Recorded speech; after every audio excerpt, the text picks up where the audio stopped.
Hola, ¿qué tal, hermanos cursillistas? ¿Cómo están todos? Mi nombre es Pablo Santiesteban. Yo viví el cursillo en el año 2002, en un cursillo realizado en Hueyelwe, ya hace un buen tiempo. Hace poco recordé un poco lo que fue el paso de ese cursillo primario en mi vida. Y bueno, más pelucón, más chascón con esto de la pandemia. Gracias a Dios estoy bien, me siento bien. He estado muy en paz durante toda esta época en que he estado viviendo del encierro por el tema del coronavirus. Hace muy poco pude estar, gracias a Dios, pude estar en misa presencial, que realmente es algo que también me extraño mucho. Debo reconocer que al menos para mí el hecho de estar en misas virtuales me cuesta bastante, me desconcentro. Y la verdad es que no hay como estar en una misa presencial. Pero Dios mediante, ya creo que pronto vamos a volver a disfrutar tal vez de las misas presenciales, tal vez con algunos bemoles, sí, con algunos protocolos, especialmente por el tema de tratar de minimizar el tema del contagio. Bueno, hoy día me correspondió también compartir con ustedes la palabra del Señor basada en el Evangelio de San Lucas, del capítulo 4, versículo 14 al 30. Es más o menos un poquito largo este Evangelio, así que los invito a que lo puedan escuchar. Nos encomendamos al Padre, en el nombre del Padre, del Hijo y del Espíritu Santo. Amén.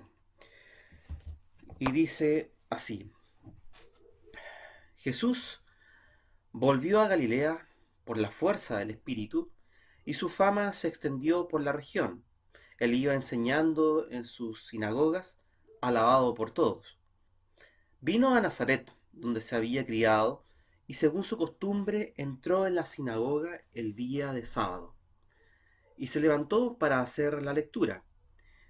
Le entregaron el volumen del profeta Isaías, y desenrollando el volumen halló el pasaje donde estaba escrito: El Espíritu del Señor sobre mí, porque me ha ungido para anunciar a los pobres la buena nueva. Me ha enviado a proclamar la liberación a los cautivos y la vista a los ciegos, para dar la libertad a los oprimidos y proclamar un año de gracia del Señor. Enrollando el volumen, lo devolvió al ministro y se sentó. En la sinagoga todos los ojos estaban fijos en él. Comenzó pues a decirles: Esta escritura que acabáis de oír se ha cumplido hoy. Y todos daban testimonio de él y estaban admirados de las palabras llenas de gracia que salían de su boca. Y decían: ¿No es este el hijo de José? Él les dijo: Seguramente me vais a decir el refrán: Médico, cúrate a ti mismo. Todo lo que hemos oído que ha sucedido en Cafarnaún, hazlo también aquí en tu patria. Y añadió: En verdad os digo que ningún profeta es bien recibido en su patria. Os digo de verdad, muchas viudas había en Israel en los días de Elías, cuando se cerró el cielo por 3 años y 6 meses, y hubo gran hambre en todo el país, y a ninguna de ellas fue enviado Elías, sino a una mujer viuda de Sarepta en Sidón. Y muchos leprosos había en Israel en tiempos del profeta Eliseo, y ninguno de ellos fue purificado sino Naamán el sirio.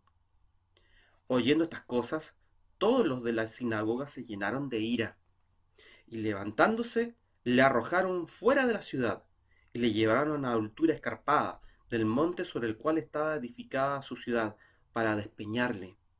Pero él, pasando por medio de ellos, se marchó. Esta es palabra de Dios. Gloria a ti, Señor Jesús. Nos encontramos en esta lectura con un cambio radical respecto a cómo reciben a Jesús sus compatriotas, los hombres de Nazaret. Dice primero que todo la parte de la lectura diciendo que Jesús llega a Nazaret movido por el Espíritu Santo, llega a su ciudad natal y como es su costumbre, decía también la lectura, entra a la sinagoga. Él ya era un hombre que estaba en edad de poder entrar a la sinagoga y poder comentarla, poder hablar de ella. Eh, es por eso que él hace este acto de piedad judío, de desenrollar los rollos de la escritura, leerlos y comentarlos. Y dice que la gente al principio dice que se admira de las palabras de gracia que salen de su boca. Pero resulta que bastó un poco para que esa admiración que tenían los judíos de Nazaret por Jesús pasara radicalmente al odio. Pasó como de la admiración, la curiosidad, la vergüenza, se avergonzaron de Jesús y después a odiarle a tal punto de querer matarle, de querer arrojarlo desde un peñasco.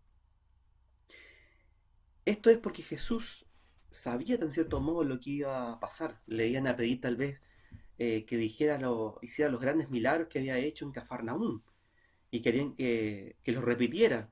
Pero él les dice, como que les para el carro, le dice, nadie es profeta en su tierra. Y incluso les toma un refrán típico tal vez de esa época y de esta época. Médico, sánate a ti mismo. Ya, pues haga un milagro. Pero él les dice, él les cita dos verdades que están en la Biblia, dos verdades que ocurren relacionadas un poco con el profeta Elías y el profeta Eliseo.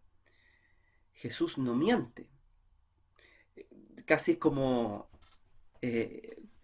paradojando un poco la frase esa, eh, pucha, seré copuchento, pero no soy mentiroso.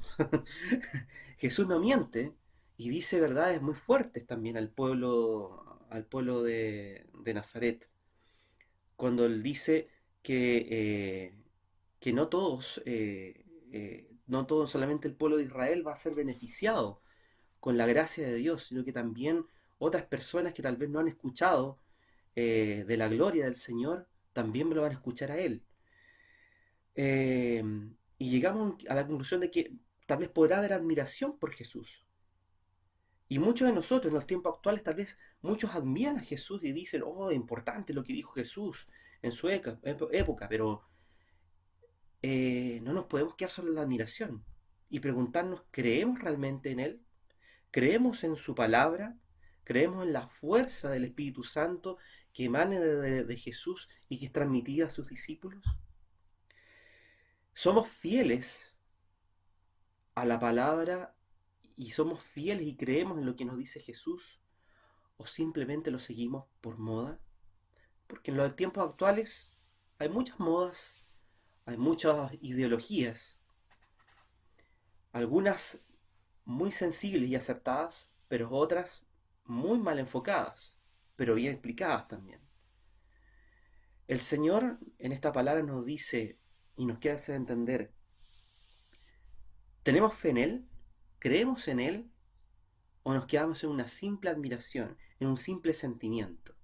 La fe es más que sentimiento, es una convicción profunda de lo que nosotros sentimos como cristianos, como personas de iglesia.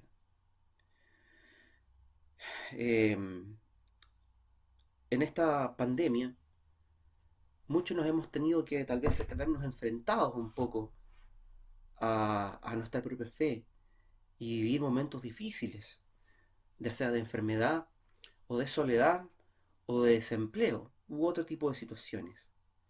Pero gracias a Dios me he topado también con mucha gente que también ha sido ejemplo para mí, que me han demostrado que a través de la fe siguen firmes, siguen presentes y siguen con esperanza, sobre todo, de lo que va a ocurrir con todos nosotros en estos momentos, en nuestro país y en el mundo. Que el Señor de la vida nos entregue esperanza, que el Señor de la vida nos entregue la fe que nosotros necesitamos para salir adelante en estos momentos difíciles. Mi saludo más grande para cada uno de ustedes. hermanos y hermanas de colores. Mediante, Dios mediante, pronto nos vamos a volver a ver, pronto vamos a poder abrazarnos y sobre todo disfrutar y compartir nuestra fe en el Señor de colores. No te olvides que tienes a